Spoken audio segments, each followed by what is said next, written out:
Welcome to easy kitchen cooking. இன்றைக்கி நம்ம easy kitchen குக்கிங்கில் என்னோடய கிச்சன் டூர் பார்க்கலாம். ஸோ ஃபஸ்ட்டு நான் என்னோடய கிச்சனோட ஓவரால் வியூ காமிக்கிறேன். இது தான் கிச்சனோட ஒரு side of a counter top. அப்புறம் இப்படியே வந்தால் இந்த ஆப்போசிட் சைடு இதுதான் கவுண்டர் டாப்பு. இங்கே தான் சிங்க்கு, அடுப்பு எல்லாமே இருக்குது. இதுதான். ஸோ நான் இந்த பிளேட்ஸ் எல்லாம் அந்த பிளேட் ஆர்கனைசரில் அப்படி வச்சுருக்கேன். அப்புறம் coffee holder, mugs holder, spoons எல்லாமே. இப்படி சிங்க்குக்கு மேலேயே நான் இந்த ஸ்பைசஸ் எல்லாம் வச்சுருக்கேன். தனியாக அந்த ஸ்பைஸ் டப்பாவில் வைக்காமல் இப்படி தனித்தனியாக ஸ்பைசஸ் வச்சுருக்கேன். ஸோ எடுக்கும் போதும் ஈஸி. அப்புறம் பக்கத்துலேயே காஃபி, டீ, சுகருக்கானது, அப்புறம் கீழே எண்ணெய், இது எல்லாமே கூட. ஸோ இதுதான் இந்த ஸ்பைசஸ்ஸு எல்லாமே. ஸோ ஒன்றுக்கு ஒன்று அது மிக்ஸ் ஆகாமல் இருக்கும். அந்த டப்பாலன்னா மிக்ஸ் ஆகிடும். இப்படி அதனால தனித்தனியாக வச்சா கொஞ்சம் ஈஸியாக இருக்கிற மாதிரி இருக்கும். இதுதான் என்னோட பேக்யார்டு. ஆக்சுவலாக பின்னால் பார்த்தீங்கன்னா அங்கே ஒரு வாழை மரம் இருக்குது. நான் கொஞ்சம் ஜூம் பண்ணி காமிக்கிறேன் பாருங்கள். ஸோ இதுதான். அப்புறம் இன்றைக்கி ஈவினிங் கிட்டத்தட்ட 6 மணின்றதுனால கொஞ்சம் லைட்டிங் கம்மி ஆகிடுச்சு. ஸோ அப்படியே வந்தால் இந்த சைடு அடுப்பு, அப்புறம் அதுக்கு பக்கத்தில் இங்கே ஃப்ரிட்ஜ் இருக்குது. ஃப்ரிட்ஜோட ஓவரால் வியூ. மேலே இது ரெஃப்ரிஜிரேட்டர் செக்ஷன், கீழே ஃப்ரீசரு. ஸோ இதுதான் ரெஃப்ரிஜிரேட்டர் செக்ஷன்னு. அப்புறம் ஃப்ரிட்ஜுக்கு இந்த சைடு திருப்பி அவ்வளோதான். இதுதான் ஃபுல் என்டையர் கிச்சன் வியூ. இப்போ நம்ம டீட்டெயில்டாக இந்த ஃப்ரிட்ஜோட ரெஃப்ரிஜிரேட்டர் செக்ஷன் பார்க்கலாம். அப்புறம் ஃபஸ்ட்டு நான் ஃப்ரிட்ஜில் கொஞ்சம் கம்மியான ஐட்டம்ஸ் தான் நான் எப்பயுமே வச்சுருப்பேன். அதிகமாக டம்ப் பண்ணி அப்புறம் எங்கே என்ன இருக்குன்னே கண்டுபிடிக்க முடியாது. அதே மாதிரி கம்மியான பிளாஸ்டிக்கும் யூஸ் பண்ணியிருப்பேன். 0 பிளாஸ்டிக்குன்னு சொல்ல முடியாது, ஏன்னா சில இடத்துல பிளாஸ்டிக் அன்அவாய்டபுளாக இருக்கும். பட் முடிஞ்ச அளவுக்கு கம்மியான பிளாஸ்டிக்காக யூஸ் பண்ணியிருக்கேன். ஸோ இங்கே பார்த்திங்கன்னா இந்த வெஜிடபிள், இந்த ஸ்டெயின்லெஸ் ஸ்டீல் ட்ரே, இது தான் நான் ரொம்ப யூஸ் பண்ணுவேன். சமைக்கும் போது இதை மட்டும் எடுத்துருவேன். அதில் அந்த கொத்தமல்லி, கருவேப்பிலை இதெல்லாம் வச்சுருப்பேன். இன்னொரு ட்ரேயில் இந்த சீஸை ஒரு டப்பாவில் போட்டிருக்கேன். அந்த பேக்கேஜ்லேருந்து எடுத்து அதோட டேட்டும் நேமோட. அப்புறம் ஜாம் பாட்டில். இந்த பக்கத்தில் இருக்க ட்ரேயில் தான் இந்த பட்டாணி, முளை கட்டின பட்டாணி, அப்புறம் மெயினாக இந்த கொத்தமல்லி, கருவேப்பிலை, பச்சை மிளகாலாம் வாஷ் பண்ணி பாட்டிலில் ஸ்டோர் பண்ணியிருக்கேன். ஸோ சமைக்கும் போது ரொம்ப ஈஸியாக இருக்கும். எதுவுமே நான் கட் பண்ணி வைக்கல, ஜஸ்ட் வாஷ் மட்டும் பண்ணி வச்சுருக்கேன். கீழே அந்த உரைக்கு ஊற்றின தயிர், அப்புறம் கொஞ்சம் கொஞ்சம் வெஜிடபிள்ஸு. மோஸ்ட்லி எங்கள் வீட்டில் எப்பயும் கேப்சிகம் எல்லா சமையலும் நான் நிறைய யூஸ் பண்ணுவேன். அதனால நிறைய கேப்சிகம் இருக்கும். கேப்சிகம், கேரட்டு, அப்புறம் இந்த சைடு பட்டரு, பன்னீரு, குக்கும்பர் இருக்குது. அப்புறம் ஆல்மண்ட் மில்க் இருக்குது.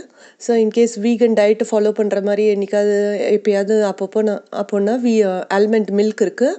அப்புறம் பக்கத்துலேயே மில்க் கேனு ஒரு பிளாஸ்டிக் கேனு. பட் அதை தீர்ந்தோன்னா வாஷ் பண்ணிவிட்டு ரீசைக்கிள் பின்னில் போட்டால் அது 100% ரீசைக்கிள் ஆகிடும். ஸோ இதுதான் என்னோடய ஓவரால் ஃப்ரிட்ஜ் வியூ. கீழே ஃப்ரீசர் செக்ஷனை நாங்கள் லிட்டலாக எதுவும் வைக்க மாட்டோம், ஐஸ்கிரீமை தவிர. இப்போது இதுதான் கவுண்டர், இன்னும் ஒரு சைடு ஆஃப் த கவுண்டரு. இந்த கவுண்டர் வியூ உள்ள கபோர்டு இப்படி தான் வச்சுருக்கேன் நான். ஸோ என்டையர் இந்த கவுண்டருக்கு கீழே இருக்கிற வியூ இது தான். அங்கே அந்த வெங்காயம், பூண்டு, உருளைக்கிழங்குக்கான அந்த ட்ராலியும் இருக்குது. அது வீல்ஸ் இருக்கிறதுனால அது அப்பப்போ எங்கே வேணால் நம்ம மூவ் பண்ணிக்கலாம். ஸோ இது நான் செப்பரேட் ஒரு ஆர்கனைசர் வீடியோவும் போட்டிருக்கேன். அதோட லிங்க் நான் டிஸ்கிரிப்ஷன் பாக்ஸ்லேயும் போடுறேன். ஃபஸ்ட்டு மேலே உள்ள இந்த கார்ட்போர்ட் பாக்ஸஸில் இந்த ஸ்பைசஸ்லாம் வச்சுருக்கேன். கொஞ்சம் இந்த dry chilli, ajwain, mustard seeds, coriander seeds, இந்த மாதிரியெல்லாம். அடுத்த செகண்ட் இது டின்னில் பருப்பு, உளுத்தம்பருப்பு, தோரம்பருப்பு, அரிசி, பாஸ்மதி அரிசி, இந்த மாதிரி இதெல்லாம். இது ஆக்சுவலாக அந்த செகண்ட் ரோவில் இருக்கிறது காஃபி டின். அந்த கடைசியாக இருக்குது பார்த்தீங்களா, ப்ரௌன் கலர், அந்த காஃபி டின்னு. அது தீர்ந்ததுக்கப்புறம் நான் அதை இப்படி ரீயூஸ் பண்ணிக்கிறேன். கிட்டத்தட்ட 2 கிலோக்கான பருப்பு அதில் பிடிக்கும். ஸோ அடுத்த தேர்ட் ரோவில் இந்த பாட்டில்ஸ் ஜாமு, கோகோனட் ஆயிலெலாம் வாங்கும்போது வர பாட்டில்ஸ் இது.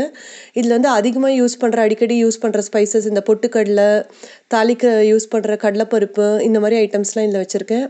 அப்புறம் கீழே வாட்டர் கெட்டில் வச்சுருக்கேன். அந்த கெட்டில் மேலேயே கிளாஸஸ் வச்சுருக்கேன். ஸோ யாருக்கு தண்ணி குடிக்கணுன்னாலும் டக்குன்னு எடுத்து கிளாஸஸ் எடுத்துக்கலாம். அப்புறம் அந்த காஃபி மக்ஸும் அங்கேயே இருக்குது. அப்புறம் வந்து இந்த olive oil, apple cider vinegar எல்லாம் இதெல்லாம் வந்து குக்கிங்க்கும் யூஸ் பண்ணுவோம், இல்லை ஜென்ரல் பர்பஸ் ஸ்கின்னுக்கு அந்த மாதிரி யூஸ் பண்ணுறது இதெல்லாம். ஸோ அதனால் வந்து ரொம்ப அடுப்பு பக்கத்தில் வைக்காமல் கொஞ்சம் இந்த ஆப்போசிட் சைட் கவுண்டர் டாப்பில் வச்சுருக்கேன். அதுக்கு மேலே வந்து இந்த கொஞ்சம் செராமிக் பவுல்ஸ் எல்லாம், டிஃப்ரெண்ட் சைஸ் பவுல்ஸ் எல்லாம் வச்சுருக்கேன். கொஞ்சம் கீழேயே வச்சுருக்கேன். ஸோ பசங்களும் அதை டக்குன்னு எடுக்கணும்னு நினச்சாங்கன்னா. அதுக்கப்புறம் இந்த மிக்ஸி ஜார்ஸ் எல்லாம், மிக்ஸி ஜார்ஸ் ஒரே இடத்துல மூடியோடு வச்சிட்டோன்னா நமக்கு ஈஸியாக இருக்கும். அப்புறம் மேலே வந்து எக்ஸ்ட்ரா பாட்டில்ஸு, டிஃபன் பாக்ஸஸ்ஸு இதெல்லாம் வச்சுருக்கேன். அது கொஞ்சம் கம்மியாக யூஸ் பண்ணுறதுனால, எக்ஸ்ட்ரான்றதுனால ரொம்ப மேலே வச்சுருக்கேன். அப்புறம் கவுண்டர் டாப்பில் மிக்ஸி மட்டும் நான் வச்சுருக்கேன்.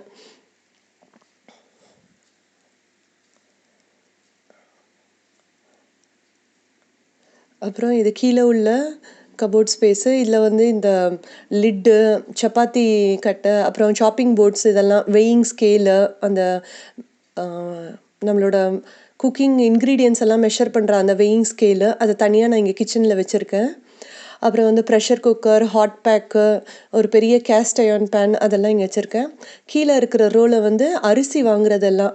இங்கே நமக்கு அரிசி ஸ்டோர் பண்ணுறதுக்கு அந்த டின் மாதிரியெல்லாம் கிடைக்கிறது ரொம்ப கஷ்டம். அதனால இந்த ஜிப்பர் பேக் அரிசியே அப்படியே வாங்கிப்போம், துணி பையை அதிலே ஜிப் போட்டு வச்சுருப்போம். இந்த ஜூட் பேக்கில் வந்து எக்ஸ்ட்ரா ப்ரொவிஷன்ஸ் எல்லாம் அந்த ஜூட் பேக்கில் வச்சுருக்கேன். ஸோ இதுதான் இந்த ட்ராலி, வீல்ஸ் உள்ளது. இது மோஸ்ட்லி என்னோடய குக்கிங் வீடியோலலாம் பார்த்திங்கன்னா நீங்கள் அடுப்பு பக்கத்துலேயே இருக்கும். இது வீல்ஸ் இருக்கிறதுனால அப்பப்போ எங்கெங்கே யூஸ் பண்ணுறோமோ அப்படி மூவ் பண்ணிக்கலாம். மேலேயும் இதுக்கான டைல்ஸ் இருக்கிறதுனால அதை சாப்பிங்க்கும் யூஸ் பண்ணிக்கலாம்.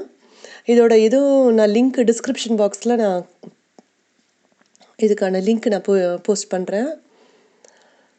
ஸோ இதுதான் ஒரு side of the counter top.